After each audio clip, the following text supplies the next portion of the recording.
Welcome to Club E. Hi, I'm Rick Brimacombe of Brimacombe and Associates. I'm your architect of business growth, and we'll work with you to unlock your potential and amplify the scale of your company. Today, we are talking about the mental game. I want to thank our sponsors, Irish Titan, an e-commerce and web development firm, Highland Bank, a locally owned community bank, Romaine Berg, a digital marketing agency, Schwegman, Lumberg, Woosner, an intellectual property law firm, and Voyager U, your gateway for building an independent work life. Please hit the subscribe button. It will allow us to let you know when we are going live. And then also a reminder that you can catch Club E on your favorite podcast platform. All right, with that, I'd like to introduce today's guest, Brad Lantz, founder of MindSync Pro. Welcome, Brad. Thank you, Rick. I appreciate it. Looking forward to this. Yes, well, thank you very much. And Brad, you've been a great supporter of Club E over the years, so we appreciate that very much. And I've enjoyed the relationship that we've had on the work front for a number of years. So thanks for joining us today, Brad. Well, you put on a great meeting, so I really appreciate all that you've done for the community as well. All right, well, thank you. Thank you very much. For those of you watching Brad in YouTube, his email address is in the comments field. For those of you listening or someplace where you are not watching, his email address is brad@mindsync, S-Y-N-C, pro.com. Again, Brad at mindsyncpro.com. All right, Brad, tell us a little bit about yourself, your background, your firm, and the various things that you're up to these days. Well, I've been in marketing, leadership development, and then COVID. I was also with the inner circle, where most of the people that I've met and everything on LinkedIn tend to know me from Inner Circle, which is a peer-to-peer CEO group where I coached over 130 different CEOs. And it was something that got me into the business that I'm in. It was confusing to me that it seemed like, and you run masterminds also, Rick, that it seemed like they knew what was going on. They knew what decision to make, and yet the CEOs couldn't quite pull the trigger. And that was something that always perplexed me, because the other peers were saying, do it, fire Billy Bob or whoever it was and everything. And 3 meetings later, they're still telling them to fire Billy Bob, but or whatever it was. But it was something that when I was basically working in marketing consulting, and all of a sudden COVID hit, and I had 3 clients that said, let's put everything on hold. And I'm going, uh-oh, what am I going to do there? And so I'm a learner, and I basically chose to go to a online course. 350 hours later, I discovered the reason that your CEOs or any of us are not making the best decisions, are not making quick decisions. And part of it is, I say now that what I do is defrag minds, something like you would do your computer to run better, faster, and calmer. And that's what I do to minds now. That's what ties to the mental game, whether it's golf or your business game. It's very similar. I run a 9-step process that basically takes you through, and by the end of it, you're able to deal better with stress and focus and get better sleep, even lose weight, and in some cases address some pain issues, and lower your golf score. So if you're interested in that, so. Well, you just checked a bunch of boxes for a lot of people there. Less stress, sleep better, lower anxiety, lower your golf score, lower your weight. I mean, you kind of got it all going on there. And I'm looking forward to hearing your talk here today. And then also, given all that, you might reel in a few new clients after today. Hopefully you do. And one of those might be me. So Well, I welcome anybody and everything. And there's on that website that you gave, basically there's a chat, free chat, so I can find out more and you can find out more about what I do. and a reminder on the website for everybody out there, it is MindSync, SYNC Pro, PRO.com, MindSyncPro.com. All right, Brad, one of the things before we start digging in the meat of our talk today, I'd like to ask you a little bit about your volunteer experiences. I think it says a lot about people, about what they do in their spare time and some of the volunteer activities they get involved in. I know I've been on some nonprofit boards. I started a golf fundraiser for my high school. Hate to admit it, but it's almost 25 years since the golf fundraiser started. Graduated before that. Anyhow, so I've always tried to give back. I like to hear when other people give back. So talk a little bit about your volunteer experiences with Feed My Starving Children and your current efforts with the Lewis House. Well, both of them started, I was invited to them, and Feed My Starving Children is about feeding children overseas. You basically are boxing up these packets that are feeding kids. And I'm a little on the competitive side, so I said, I've got to get other people to this. And that was fun because of the fact that we then would say, who can box up the most for these kids? And that's so important.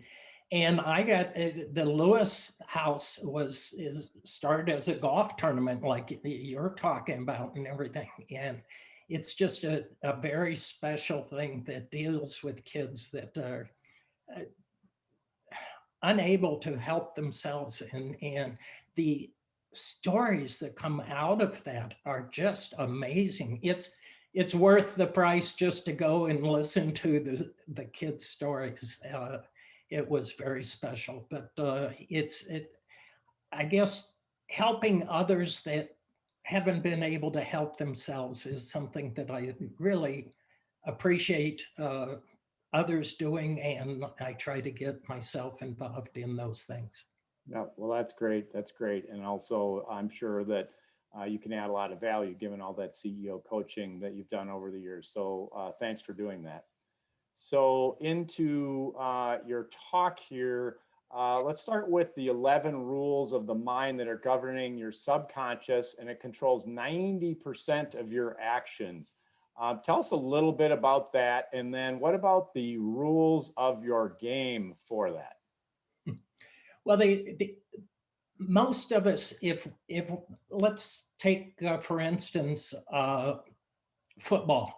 If we were on the field playing American football and the other team was playing Canadian football rules, which are 10 yards wider on and a number of different changes, you would feel very restricted.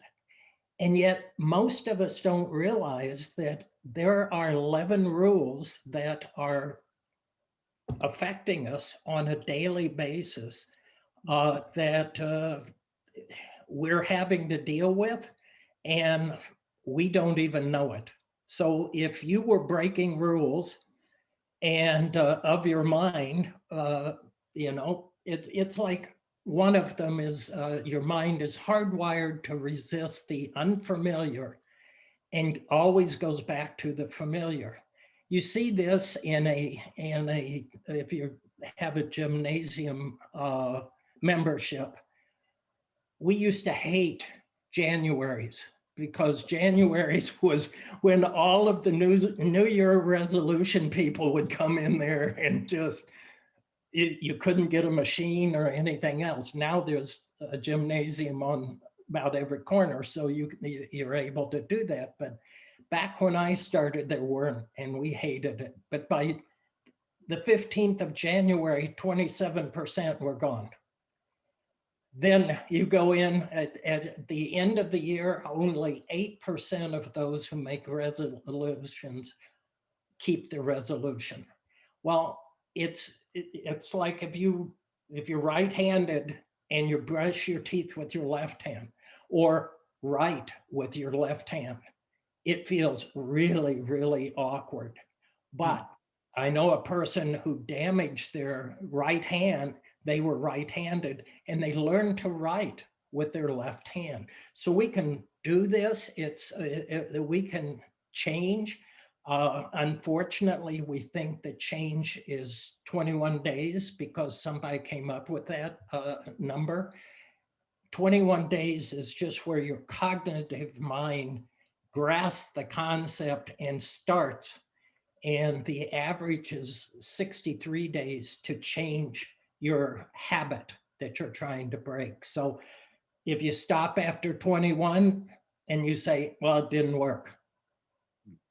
So that's just one of these. The greater the conscious effort that you make against your subconscious or trying to change your subconscious, the less effective it is another rule. And go back to the 63 days sort of thing on how long people do affirmations and they stop them.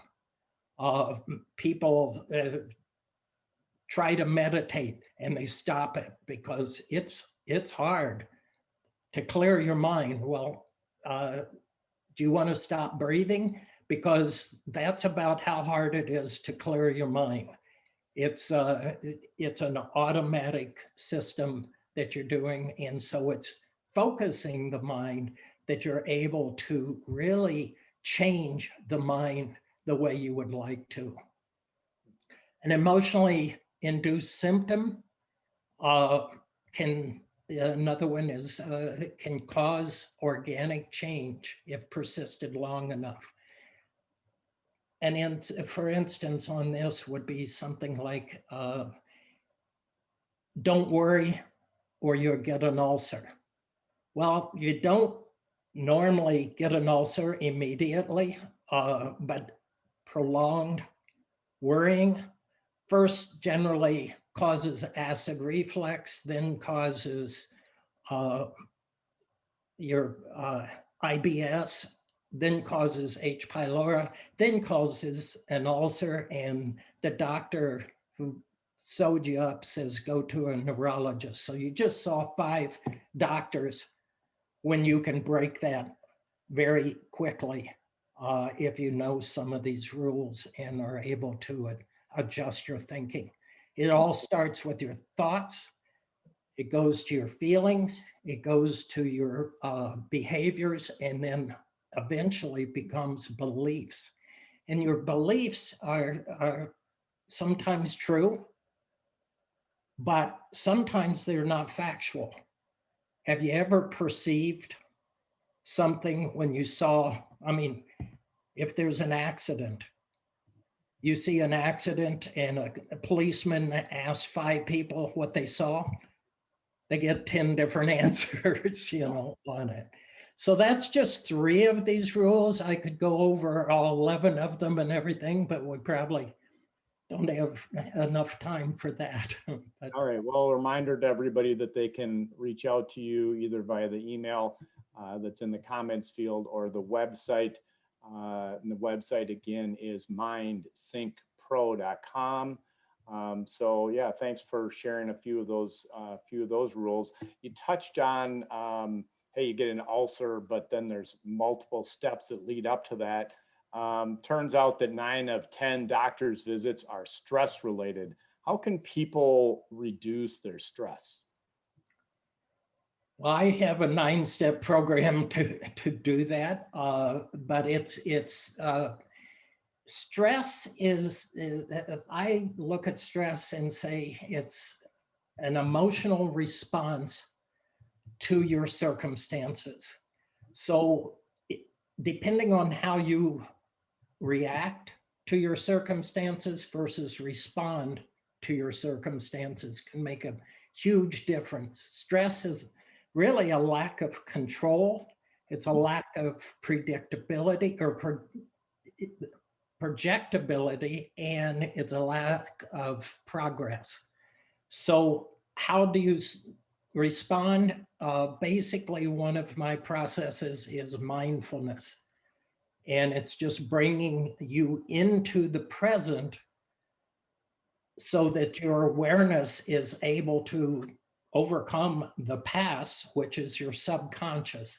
Your subconscious or unconscious mind is running, as you indicated before, 90+% of all the actions that you do. So one of the rules is you can't, the harder you try to get in there, the less effective it is. And yet we try to change that and we give up. But it's somewhat, if you were building big guns, you know, you've got to exercise for some time to do that. But yet we think we can change our mind like that, and we can change it, but it's not going to be a long-term effect. That's a great comparison there. Helpful for me to hear, as well as I'm sure a lot of other people out in the listening audience. Hey, it seems obvious, however, the government lockdowns had to have had a significant impact on the stress levels of people around the world. And remember early on, I started talking about the cure being worse than the symptoms, and the long-term effects on mental health from the government lockdowns is going to be substantial, I believe. Anyhow, talk a little bit about what has happened over the last year plus, given these government lockdowns and the stress on people around the world. Well, just one result is Zoloft is up 65%. That number actually was last June. So a year ago, it was up 65%. It didn't get the results at the end of the year and everything else, but they were doing very well. It is opioid addiction went way up. Doctors, on the other hand, are being told they can't treat you long-term. And so how do you reduce stress and everything? There's other things like alcohol, there's pornography, there's a lot of other things that people turn to, which have become addictions, and their addictions are way up from when COVID hit. And part of it is we're home, we're on the computer, and nobody's watching. But part of it is just the fact that we're trying to relieve some of this stress. And when you don't have control, where do you go with it? Basically, one of the techniques that we show is how you can turn down your emotions in the moment. And so I have people identifying their worst golf shot and then taking it off completely. And by the end of it, they've got a fabulous golf shot on that one. You do that often enough, it changes your subconscious, because that's what you're speaking to, is your subconscious. Everything in your past is recorded in your subconscious. And the question is, how do you change that perception when 50 to 70% of the perceptions that you are still holding happen when you were 8 years or younger? So you're still holding, you're still childlike, Rick. Well, I kind of knew that, and I'm sure a lot of people around me thought that. So you've just confirmed some things that I've been hearing before. So okay. All seriousness, if we're all kind of striving in our own ways, some more and better than others, but we're all trying to make ourselves the best we can be, how do we achieve our best future self? Future self is really, I mean, most of us for business, I say most of us, although I found out when I started Inner Circle that there were a lot of people that didn't have a plan, that didn't have goals and objectives and all of the action plans and everything from that. I think today with the EOS and a whole lot of teaching, that's changed dramatically. We know to write down the plan is important. It actually is about 20% gain in just writing things down. But what I ask my clients to do is to actually write down their future self, very similar to what they would on their business goals.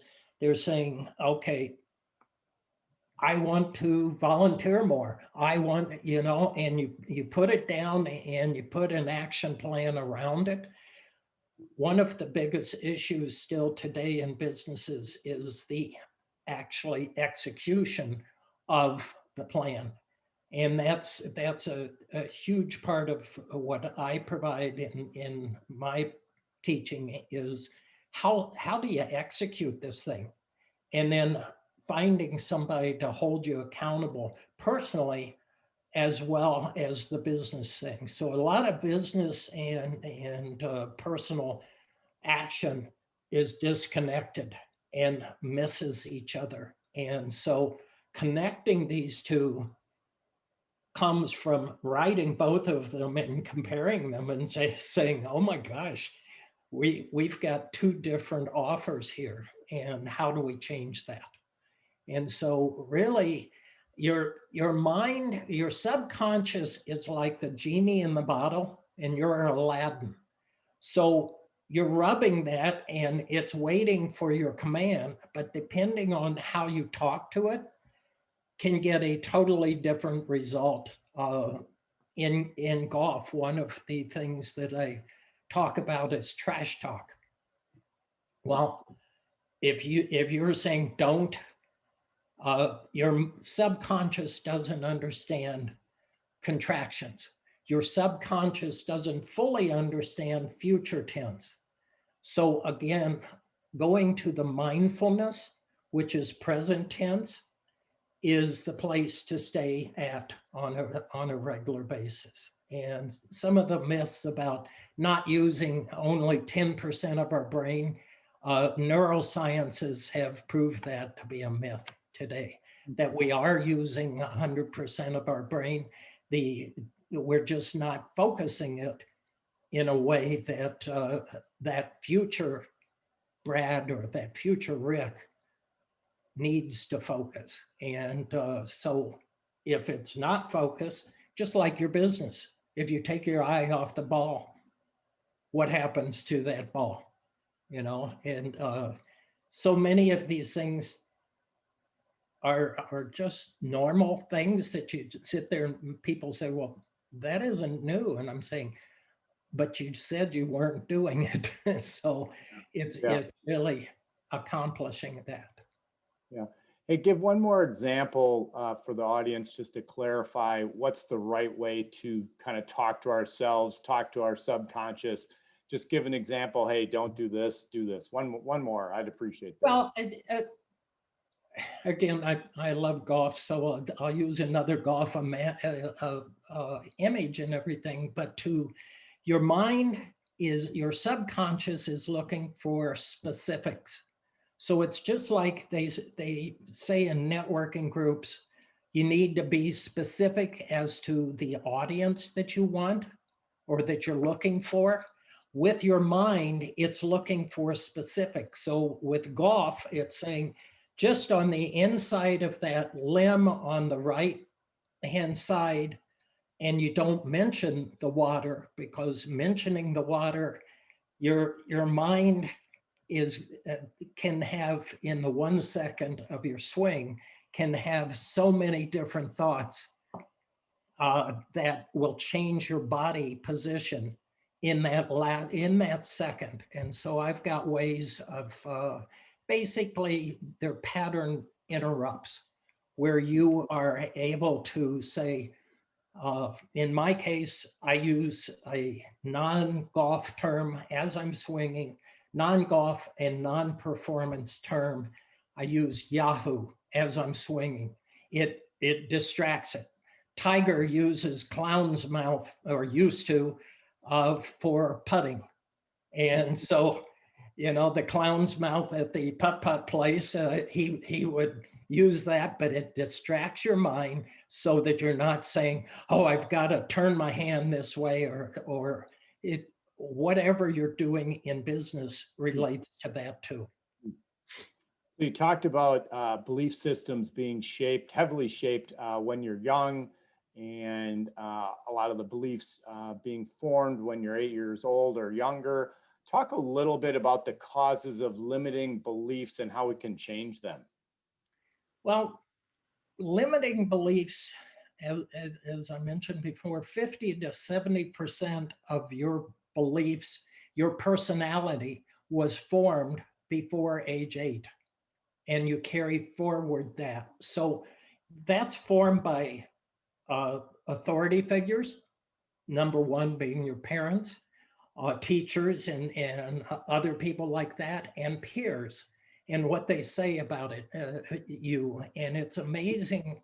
I just heard that my granddaughter was excluded from a party, and kids are tough. And it's something that you sit there and say, I can't believe she's such a sweet person and everything. We see this, but yet that little incident can be carried forward into today.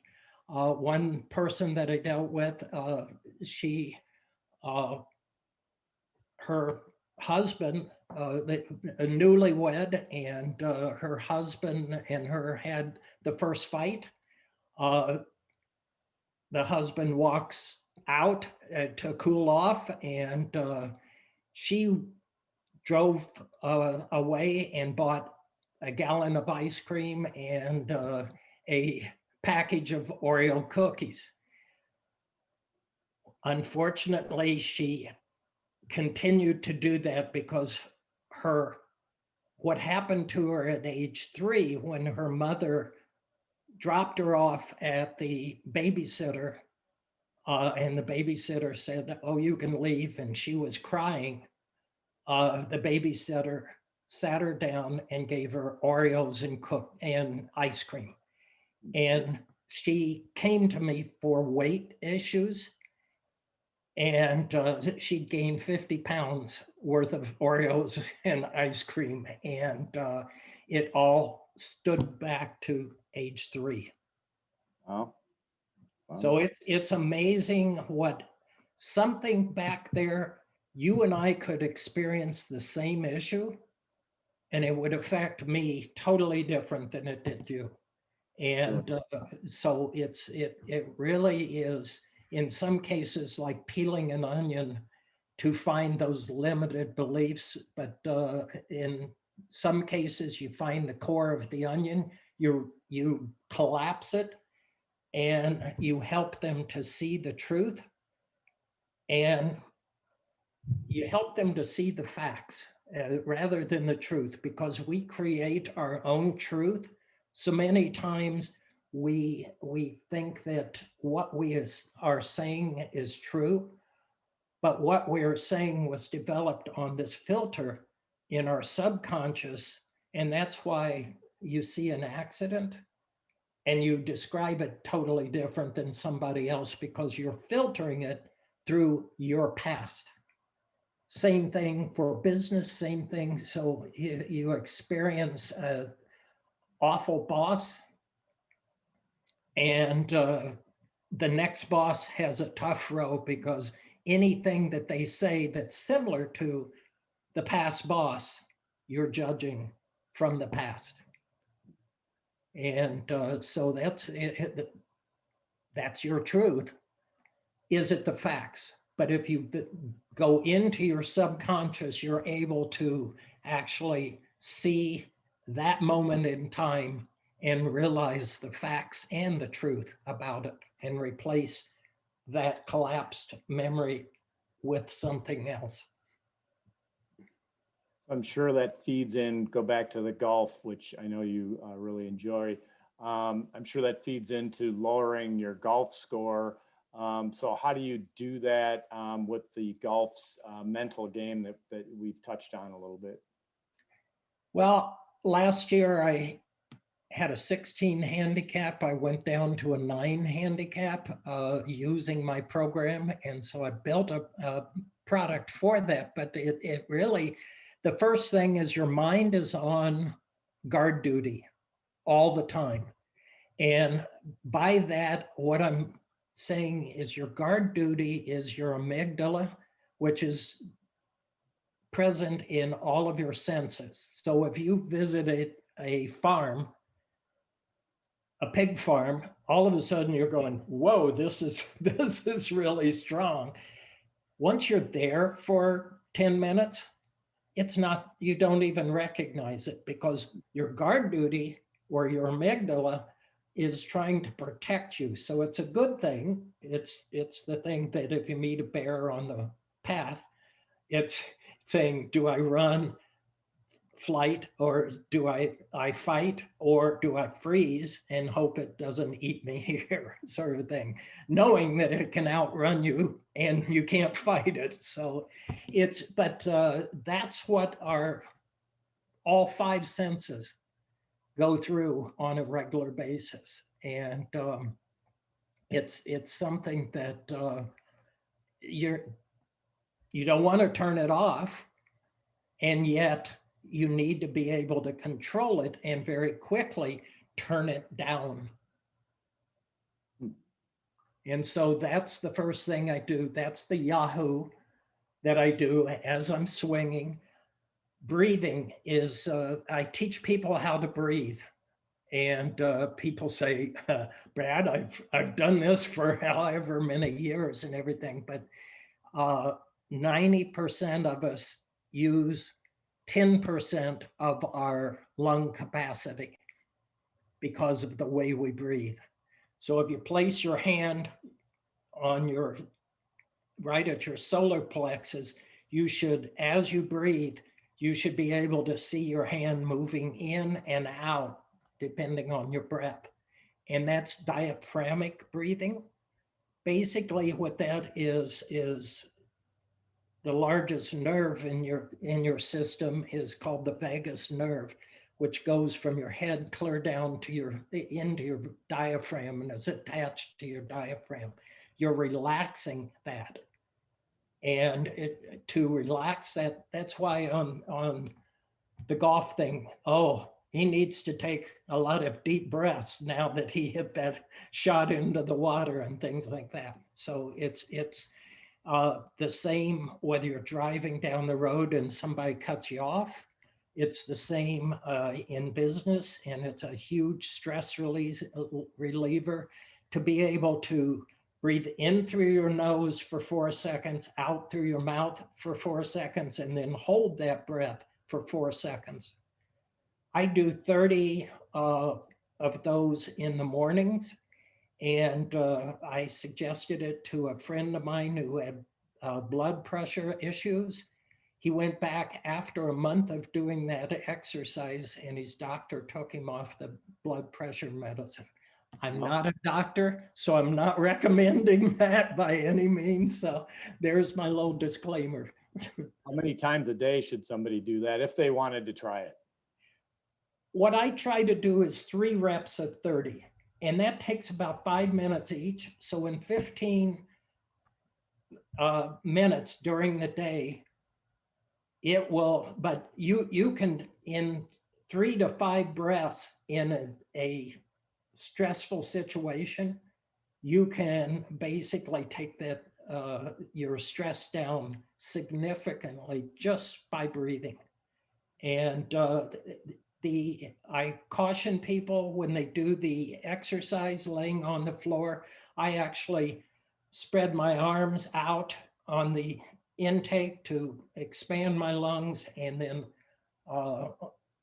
across my chest to on the breathing out. And what happens in that regard is that your circulation, and there's actually 13 different maladies that can be helped just by breathing properly. Well, it sounds a lot like parts of the reason why I started doing yoga and like yoga. So I'm a big believer in that. Hey, is the breathing, well, the breathing's one way, but what are some other ideas on how somebody can discover a faster way to gain a clear, focused mind and help them make better decisions? Breathing, obviously. Is it just the breathing, or is there something else to making better decisions? There's so many different things. You walk into an office and you see the distractions in the office that of the boss.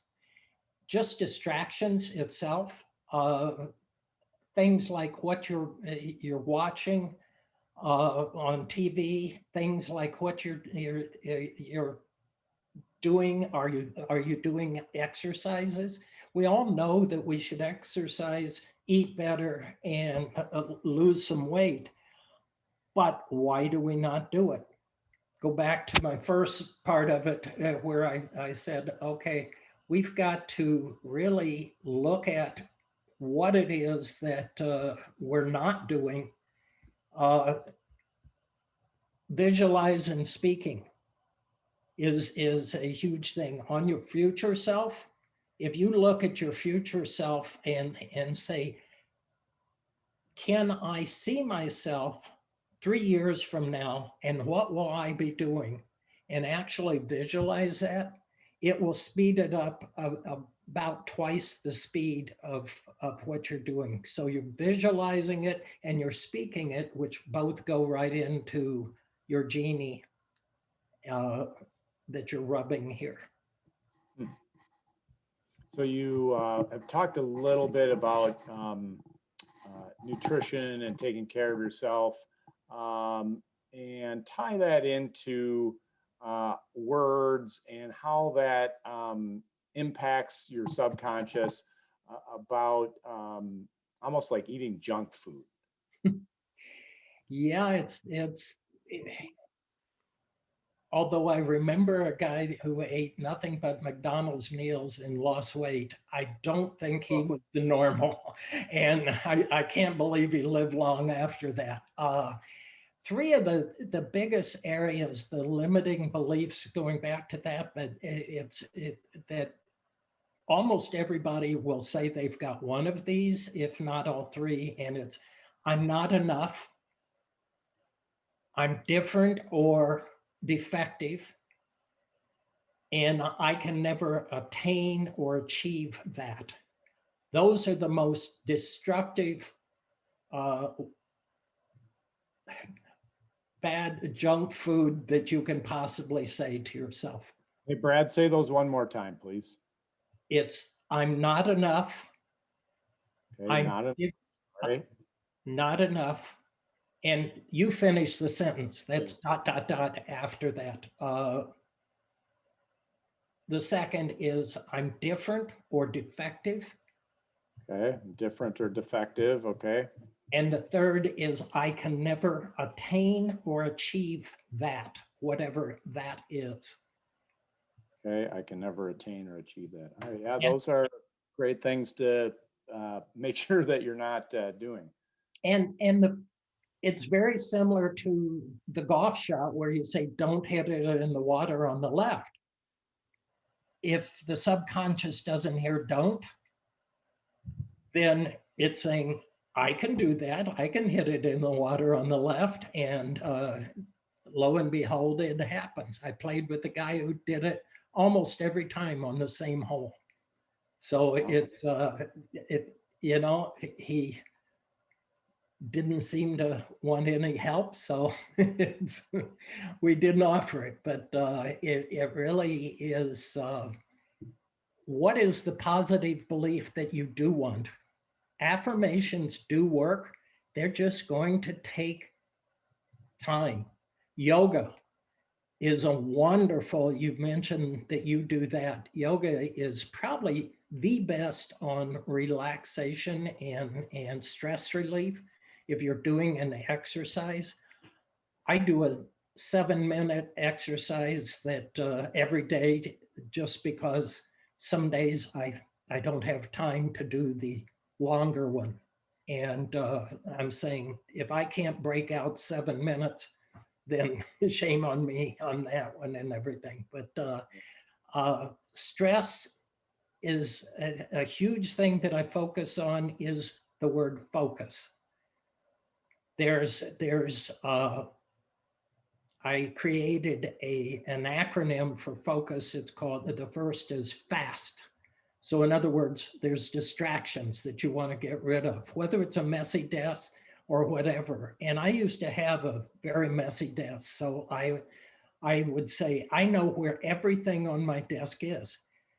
And the answer is yes, but I also got distracted in the middle of something when I was pausing a little bit, and I would go to something that I shouldn't be.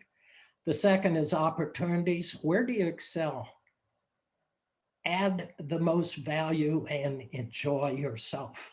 And if you can put that into your personal life and your business life, for Inner Circle, we used to tell everybody, you have to, for 1 month, keep your time clock, and so that you know exactly what you're spending every 15 minutes. And once you do that, to then put a percent on your different things, different activities. It was, and then they had to put a price on what they would pay somebody to do that activity. And it was amazing how people got rid of very quickly some of the things that they were neither good at or excelled or really enjoyed. And so the third is clarity. Communications is the #1 business issue for years and years. The key culprit there is expectations. So if I expect you to do something, I communicate it to you, but am I being clear about it? Because we go back to our filters, and to ask a simple question afterwards to say, okay, tell me what we just talked about here. Something in that regard. It's amazing what you will get back.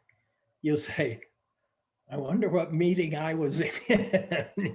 It's like, hello. The third is, and focus is understanding, and listening is the biggest issue there.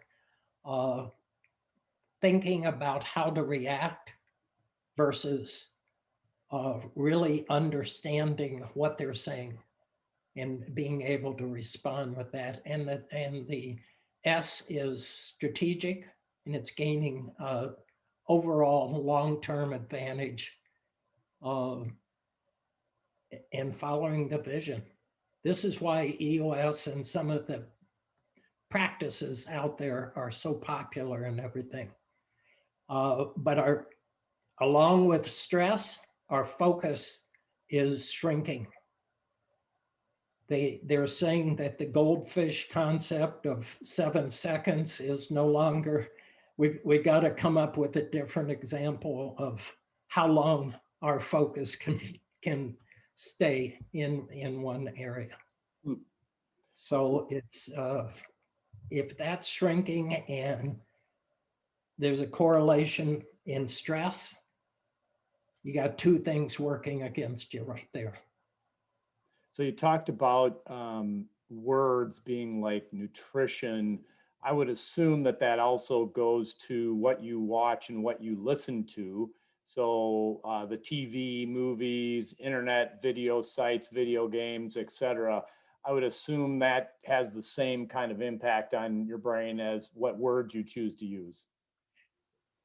They're about equal. It's amazing what you watch, because of our attention span, is just a little bit below the what you say to yourself. Because what you say to yourself, if it's accepted by your subconscious, versus some of the things we watch on TV and things like that are not, we know they're fiction.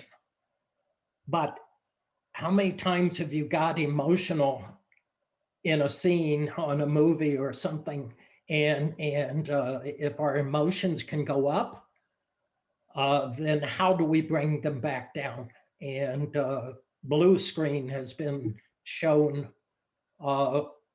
shut it off at least an hour before you go to bed, or wear the special goggles that screen out the blue screen and everything is another one.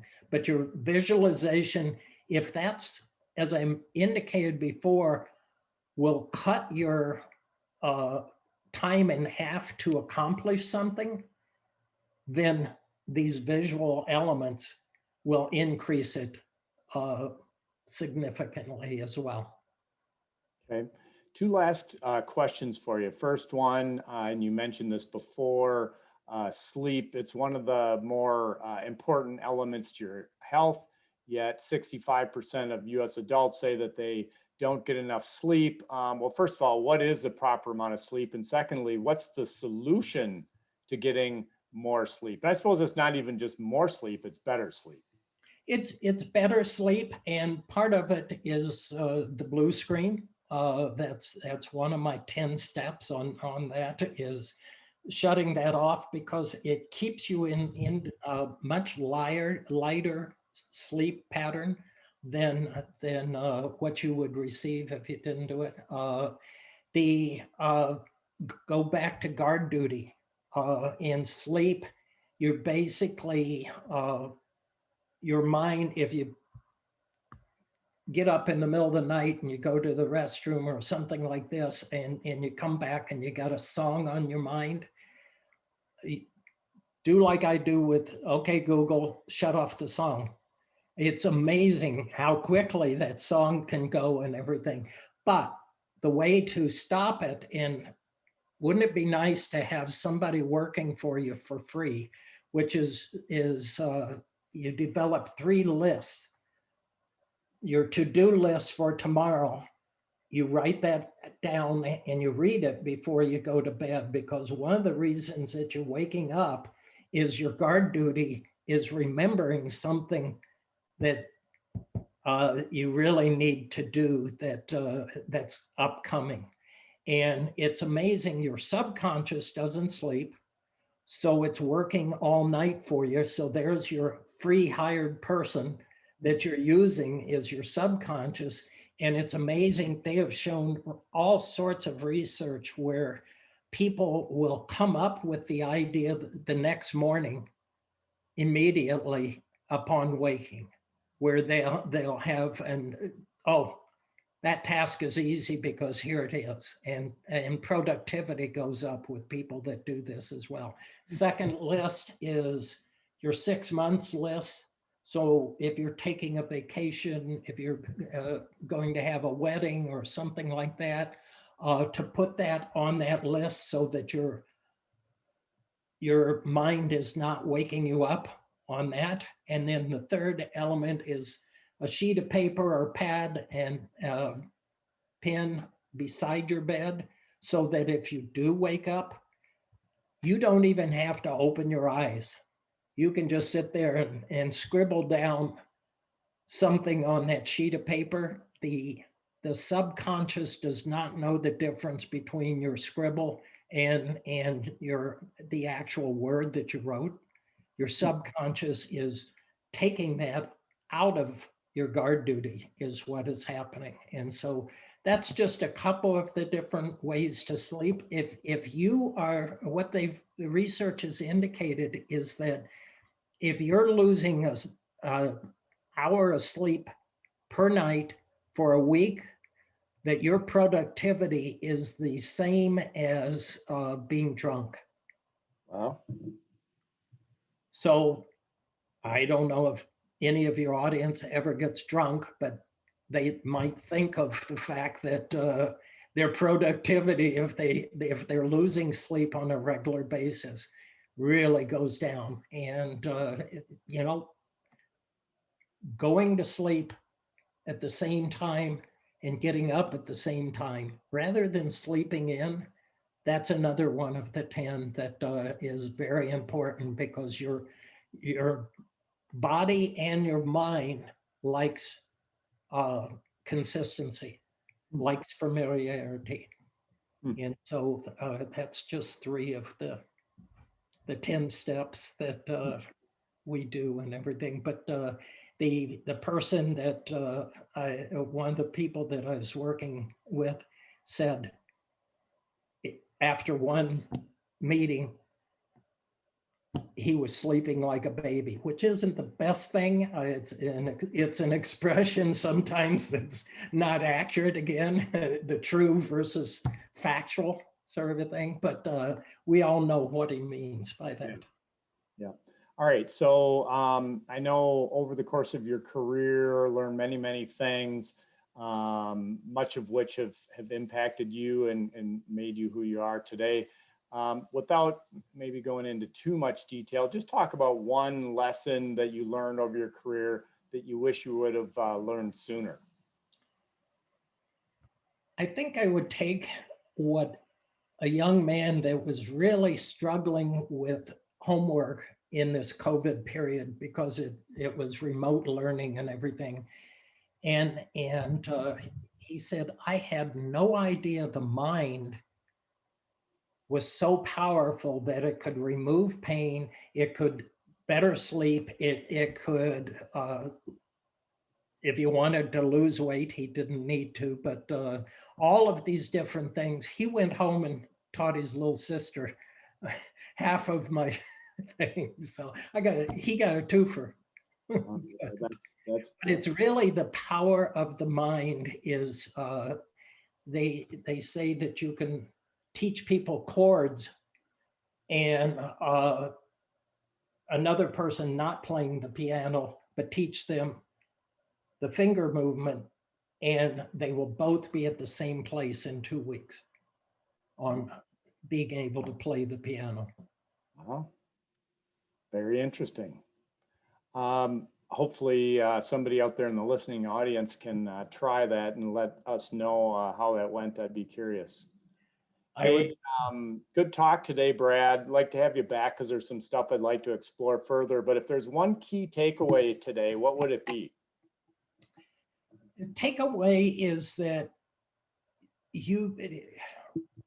in our minds, we have talked to ourselves in such a way that it's preventing us from being all we can be. And to really be who you want to be, it's having, I had to get an accountability partner, because all of a sudden I always do this, or my blame of myself was coming out, and I didn't even realize it, this sort of a thing. But realize that your talk means a whole lot to whatever audience that you're speaking to. And I hope that this talk today means something for somebody and they can get a lot out of it. Well, I think it definitely will, and I appreciate you sharing all of your insights. Brad, if somebody wants to get a hold of you, how would they do that again?